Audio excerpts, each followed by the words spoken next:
வணக்கம். திருப்பத்தூர் அடுத்த நாட்றம்பள்ளி பகுதியில் அரசு ஆண்கள் மேல்நிலைப் பள்ளியில் நலன் காக்கும் ஸ்டாலின் 16வது முகாமினை திருப்பத்தூர் மாவட்ட ஆட்சியர் சிவசவுந்தரவல்லி, ஜோலார்பேட்டை சட்டமன்ற உறுப்பினர் தேவராஜ் ஆகியோர் நலன் காக்கும் ஸ்டாலின் முகாமினை தொடங்கி வைத்தனர். பின்னர் இந்த திட்டம் ஏழை எளிய மக்களுக்காக உருவாக்கப்பட்டது என்று ஜோலார்பேட்டை சட்டமன்ற உறுப்பினர் கூறினார். பின்னர் முதலமைச்சர் காப்பீட்டு திட்டம், மாற்றுத்திறனாளிக்கான காது கேளாறு கருவி, ரத்த பரிசோதனை மற்றும் சர்க்கரை, புற்றுநோய் கண்டறியும் கருவி, ஸ்கேன், மாற்றுத்திறனாளிக்கான உபகரணங்கள் போன்றவை இங்கு வழங்கப்படும் என தெரிவித்தனர்.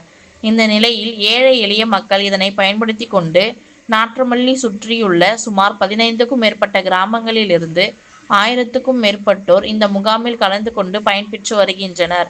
ரெட் நியூஸ் தமிழ் செய்திக்காக துணை ஆசிரியர் விழுப்புரம் ஜோதிலிங்கம். செய்திகளை உடனுக்குடன் தெரிந்து கொள்ள ரெட் நியூஸ் தமிழ் சேனலை சப்ஸ்கிரைப் செய்யவும்.